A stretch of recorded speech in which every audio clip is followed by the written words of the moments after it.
The Tears of Gaia by Redback Spino. Chapter 20. Savior from the Skies. Far below in the forest of Sarvadas, scattered fires burned. Yells and screams and the fierce cries of battle echoed amongst the trees as hosts of lightnings could be seen swarming among trees and horns aglow with magical energy. It was now nearly midnight, but there was no lull in the battle. Deer folk formed lines of defense on the ground and platforms high up on the trees. From their vantage points they saw forests below crawling with dark shapes. Some squat, some tall, but all with the same eerie yellow eyes. The blight would surge forward in groups, some clambering up the high tree trunks, but most pressing along the ground. But they would be met every time by volleys of magical blasts, silver darts, crimson beams of light, and blue fireballs. The blight wraithed, broke and fell back, but then charged again before too long, and with each surge forwards, like the approaching tides, they would gain a few more feet of ground, forcing the deerfolk further back into their forests. At the haven of Rudon, Yarrow and his friends considered themselves lucky. The numbers of deerfolk and lightnings were roughly even, as though the battle had fallen to almost a standstill, with forces taking up defensive positions. Deerfolk had built barricades around the base of a mighty tree trunk. Yarrow and his pony and griffin friends now huddled behind them, with deer occasionally popping up to fire a blast of magic at any blighting who strayed out for their cover among the trees. Rainbow Dash and Gordon flapped in from behind the barricade, a grim smile of satisfaction on her face. "Well, that took care of a few of them. If I fly fast enough, those blight chaps never spot me until it's too late." "Got any more stones?" Gordon asked the group behind the barricade.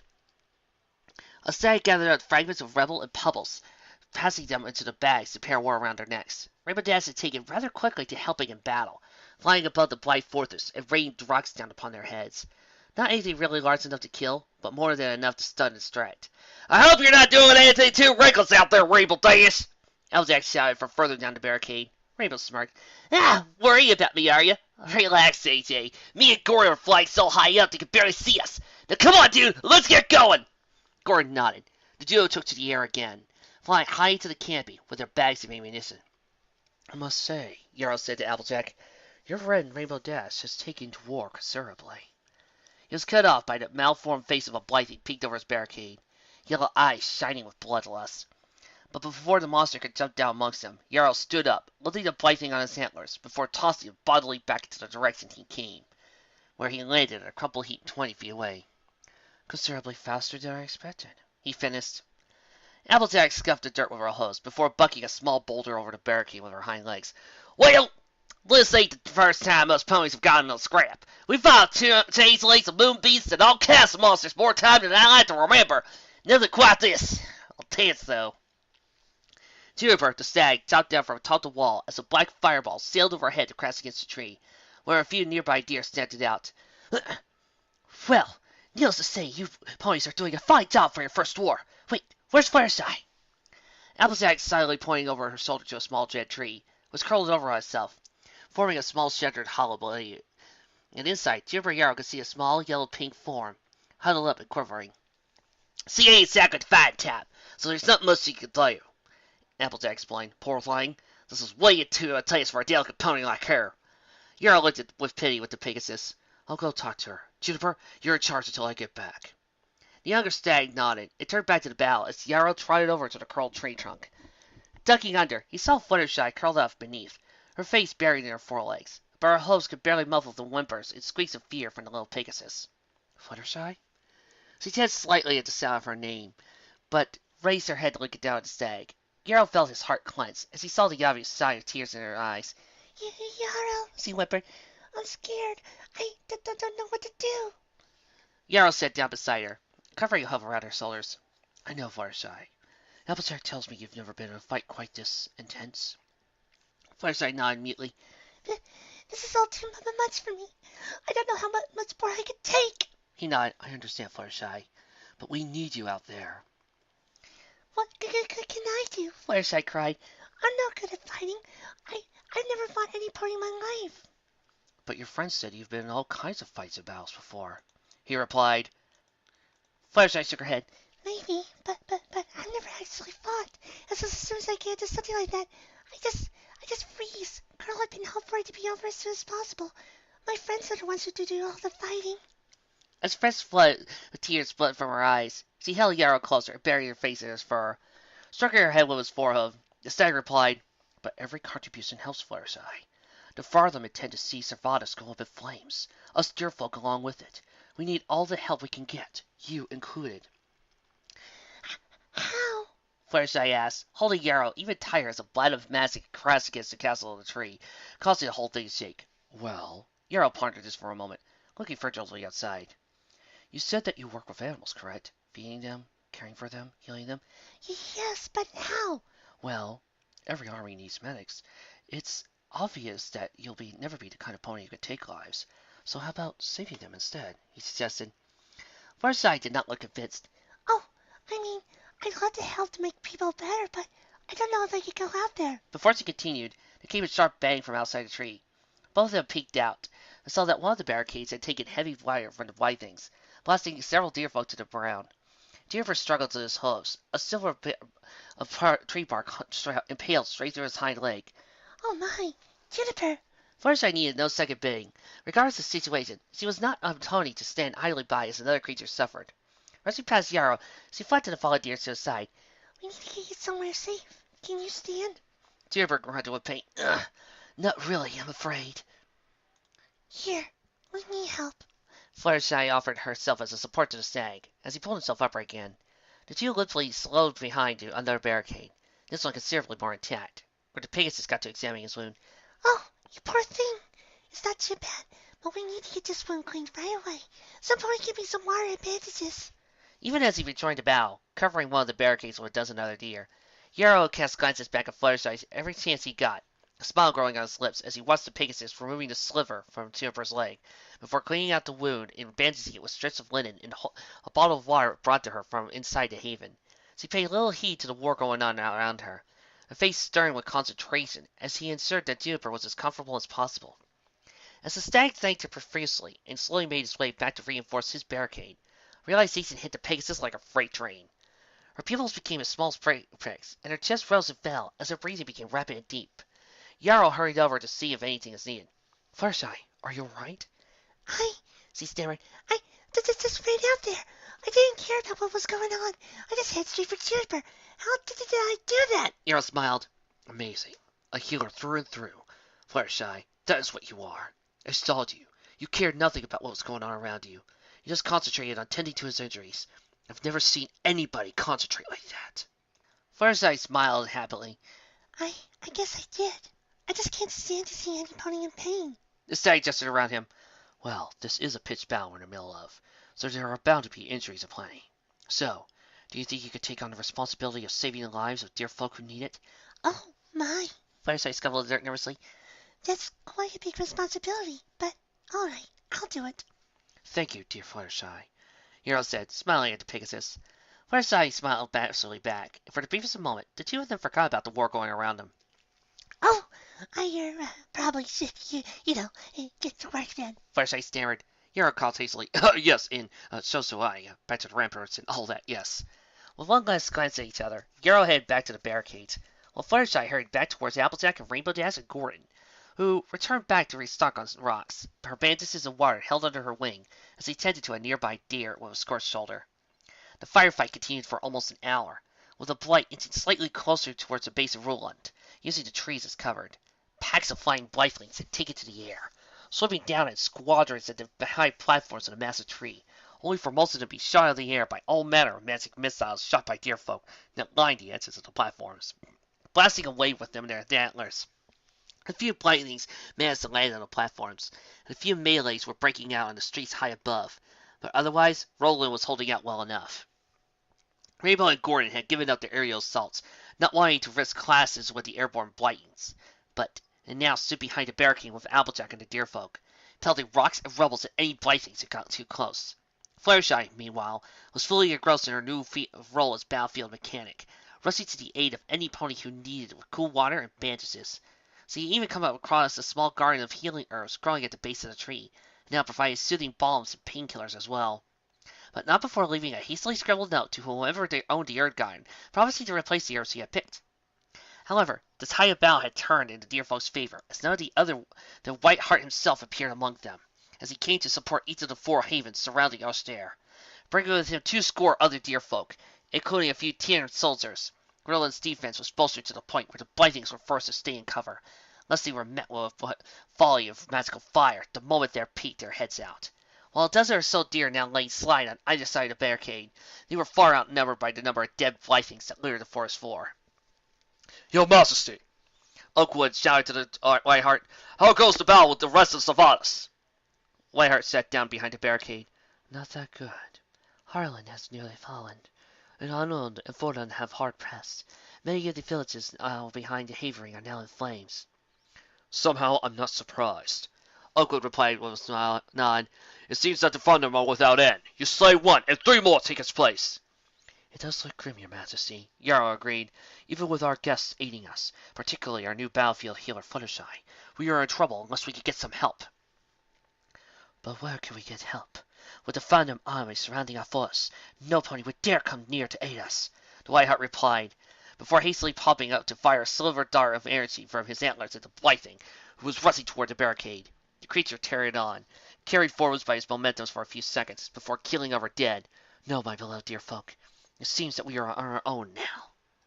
Nearly 100 miles away, the Griffins of Fairhurst went about their daily lives, oblivious to the war going on in the lands southeast of their beloved town.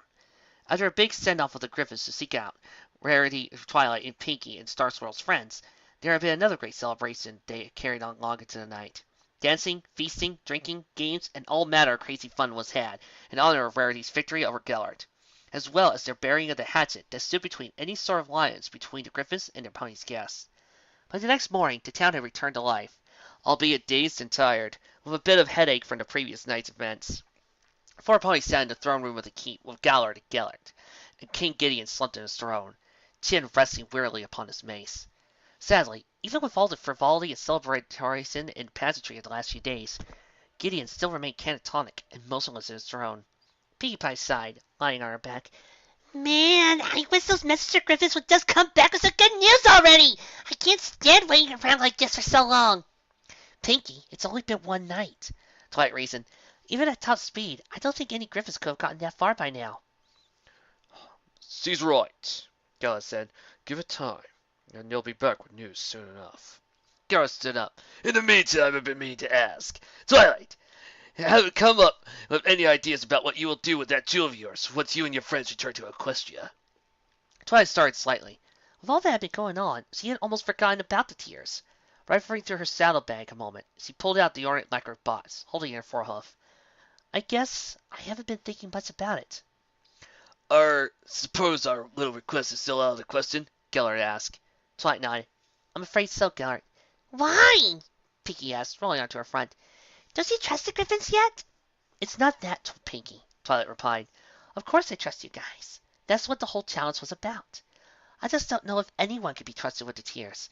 It's kind of hard to describe, but it does things to your head. Rarity nodded. I know what you mean, Twilight. I still remember how odd I felt when I saw it for the first time. What was it like, if I may ask? Gellert asked. It's rather hard to describe, Rarity replied. But I suppose it was like some sort of strange pressure, as if some huge weight suddenly appeared on my shoulders. I'm not certain why, but when I looked at them, I felt rather sad. I got that as well, Pinky added. I don't know why, but when I looked at it in its little box, I almost wanted to cry. And I couldn't make myself stop looking at it. Gallard was in an awe. Well, sounds like a rather powerful artifact. According to the princesses, it is forged from the accumulated magic of gods. Starswell replied. I would be surprised if it didn't have efforts of hoax on ponies' minds. The Starswell finished. The doors to the throne room swung open, and in Martin's guard, who pulled his brass goggles up off his eyes before bowing low. My lords! A Griffin flyer has returned with news! As he spoke, Greta returned to the room, followed by a small crowd of curious onlookers, all eager to hear the first news. What news do you have? Gellert asked. Have the ponies been found? Still panting from her long and swift flight, Greta bowed low, pausing to catch her breath. Oh, forgive me.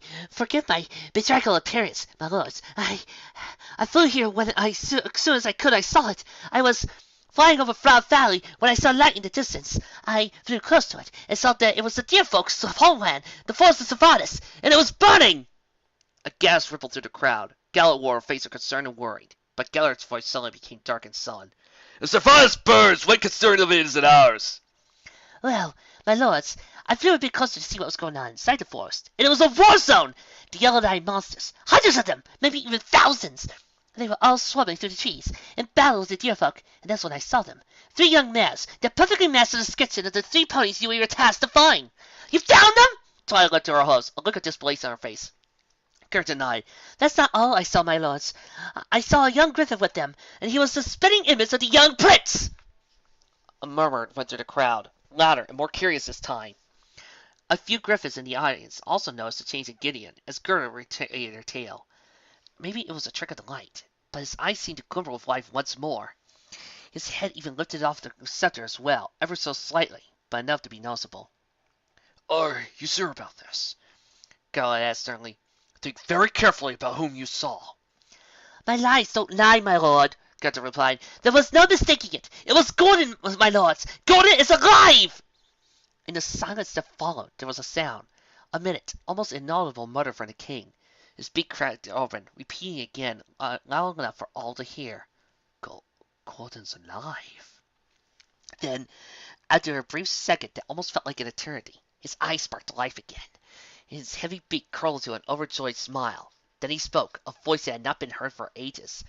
A voice that made the ponies' ears flatten against their heads. A voice that would put Princess Luna to shame. Gordon's alive! No longer feeble, catatonic king who stepped up and barely conscious on his throne. Standing up out of his throne, his mace gripped firmly in hand in his North's claw, the accumulated dust of months and activity falling from his fur and feathers, and from the entire jacket, revealing its bright blood-red, golden colors. Not so much as a word, the entire crowd in the throne room fell down into a loud bow before Gideon. Truly, their king had returned. I have been in the dark for far too long, Gideon rumbled. too long, awaiting the tragic news of my son's fate, but no longer. It is wonderful to have you back in the land of the living, Your Majesty, Galahad said as he got up, and even more wonderful to hear the news of your son's discovery. Wonderful! Gideon echoed. Wonderful! This is spectacular news! He has been found, alive and well, and in the midst of a mighty battle no less! Got it! What are your commands, Your Majesty? I understand that, despite your defeat at the hands of our young unicorn friend here, He gestured to Rarity, who bowed respectfully. you still hold command of our army, correct? I do, sire, Geller said, smiling at Rarity. She was kind enough to return command to me.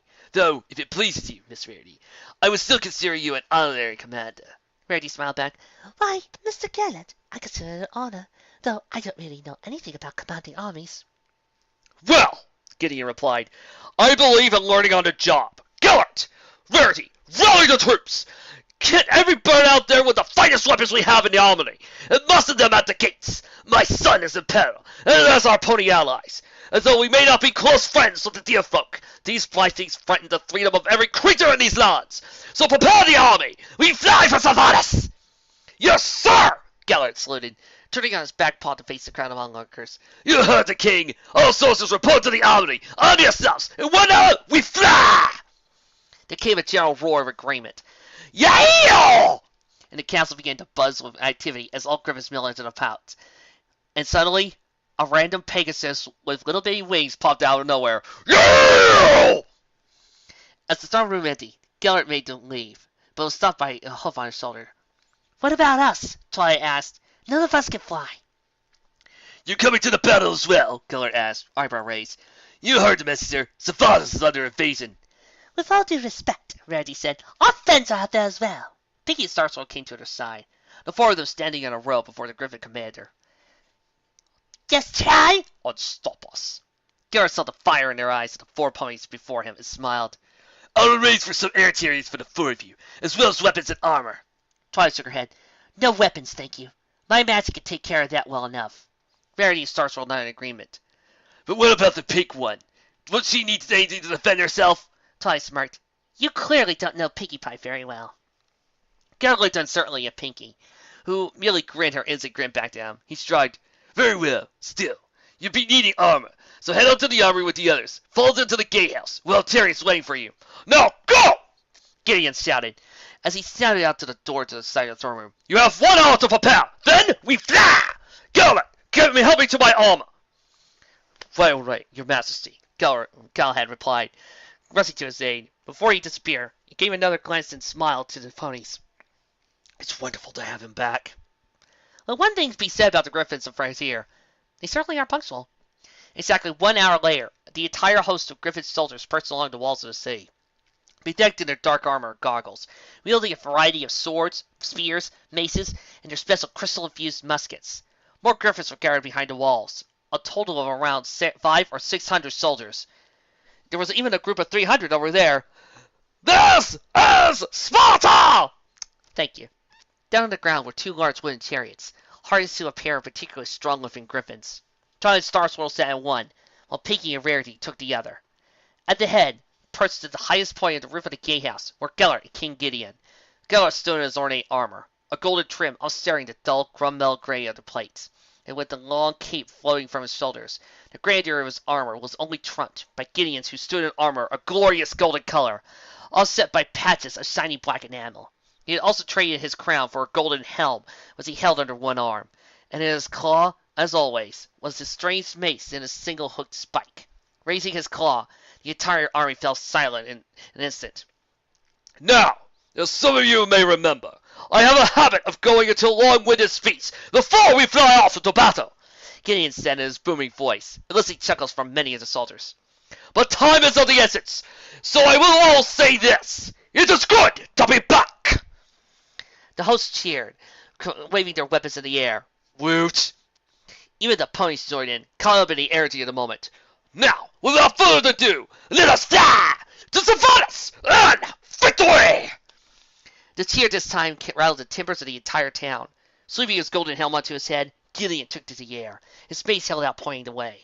Gellert followed, behind him the entire army of Fahir, taking to the skies in squadrons until the air was filled with them and their battle cries, and among them the airborne chariots carrying the 4 ponies. Oakwood lay dead. Oh, I liked him. You killed another guy I liked. Darn you, Blythings, I hate your guts. Slumped over the barricade, his once mighty body now slashed and bleeding. Blythings soared towards the ramparts in droves, many driven back or cut down by the magic of the deer. But they pressed on, many reaching the barricade, where they fought tooth and claw with the haggard and exhausted deer who stood before them. They had all been fighting through the night, and as the late morning sun hung in the sky of the battle, energy and ammunition were running low. Applejack and Rainbow Dash stood behind the barricade, carrying their barrage of rubble and boulders, setting them flying up over the defenses with mighty kicks of their back legs, to crash down the swarms of monsters on other sides. Gordon stormed with Yarrow and Marigold, beating back any Blythings who tried to climb the ramparts, along with Whiteheart, who knocked them back by the dozen with each sweep of his mighty antlers. Fluttershy, meanwhile, hung back with the other medics and healers in the little group, on one of the lower platforms of Urland, relatively safe from the attacking hordes of Blythings, aside from the occasional blasts of magic or debris that would land near them. As Fluttershy wrapped around the bandages of a leg of an old doe, she watched anxiously as the barricades down below were assailed. Time again they would drive the Blight back, and time again they would mass and swarm back to the defenses, each time gaining a bit more ground. And all the while, rocks and blasts of magical energy whooshed and screeched at the barricade. Oh gosh, how long can they hold out? Fluttershy wondered aloud. Until every last one of the bottom, and every last one of us lies dead, replied the deer beside her. When it comes to defending our homeland, flamed Fluttershy, us deer aren't a retreating type. Fluttershy gulped. Well, hopefully it won't come to that. The stag shrugged. Holland has only fallen to the bottom. The rest of the havens are far behind. I hate to be the pessimist, but unless we receive some sort of aid anytime soon, Servatus may have fallen. Now don't say that! The deer started as Fluttershy stood up, her fearful facade giving way to expressive determination. As long as we're alive, isn't there always hope? I may not be fighting along with the others down there, but I'm not going to say it's over until it's over. I'll help heal and care for the deer folk as long as I have to.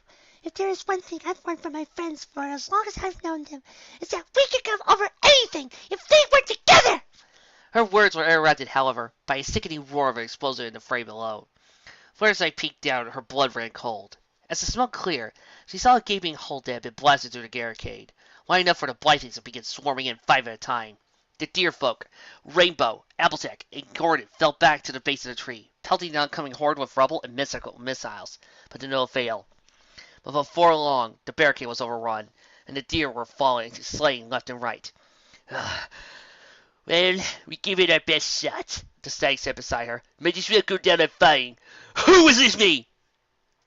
The aromatics and healers cheered, several rushing down to join the fires below, while the others launched a volley of magical fire from the platform. Fluttershy reluctantly picked up a thick knotted branch that had fallen beside her, hefting it like a club. I want to abandon my friends, she thought. I won't! If this is how it ends, then at least it'll end with my friends by my side. But even as she took to the air, preparing to slip down into the fray, there was a thunderous crack like thunder, and a flash of green light from high above the canopy trees. What looked like bolts of green lightning screeched down, smashing into the hordes of lightning, sending their scorched bodies flying hither and yon. Now, my hawks, dive! Griffins. Dozens and scores and hundreds of griffins, swooping down amongst the tree trunks and towards the blinding army. More bolts of green energy flashed from their muskets, cleaving great holes in their forces, while others slipped lower, swinging all manner of blades, spears, and bludgeons at the forefront of this attack. Was the largest griffin Fluttershy had ever seen, clad in all gold, swinging an enormous mace of about the same size as her head, guffawing like a madman as he landed amongst the Blythings, his mace ringing against armor of bone like some victory bell. The Griffins! The Griffins are with us! It's a miracle! They fight with us. Come, soldiers of Savannus, and let us not be shut up by a whole swarm of birds! You're right. Growth, come out there! The deerfolk fought with newfound fervor, their defenses bolstered by their griffin saviors. Step by step, inch by inch, the Blythes were driven back from Roland, and as the battle raged on, word spread as griffins landed in all four havens to help the deerfolk. But Fluttershy, Rainbow Dash, and Applejack paid little attention to the turning of the battle, as they saw two airborne chariots, pulled by the mighty armored griffins, bearing 4 passengers. 4 very familiar passengers. Hiya, girls! Sorry we're late! Piggy screamed from above the commotion of the fight, as a winged Blything landed beside her, hissing menacingly. Pinkie Pie simply ducked his slice and scratches, before reaching to her saddlebag and pulling out a jar of sprinkles, somehow still attacking her all this time. Popping the lid, she flickered the contents of the jar into the Blything's face. As it screeched, it failed, desperately trying to get the infecting sprinkles out of his eye. It failed to notice the large tree it was heading toward, until it was too late. Like I said, you'll never know when sprinkles might come in handy, Pinkie shouted with glee. Rainbow could only gawp, slack-jawed, as the chariots landed on the platform, and the other 4 ponies disembarked. Each one wore iron greaves on their legs, along with plate mail barding hanging from their shoulders, while a large round helmet atop their heads. All in all, they were an impressive sight. For a moment, time stood still with the ponies. The battle noise faded to a low rumble as they stood, looking at each other, for what felt like the first time in eternity. Girls? Fluttershy squeaked. Is it really you? Twilight levitated the helmet and smiled. It is, Fluttershy. We're back. The ponies could find no words to say. Tears sprung to their eyes as the shock of the moment wore off, giving way to realization and a sudden flow of relief. The 7 ponies rushed together in a tight embrace, hugging each other as they had never had before. I don't believe it!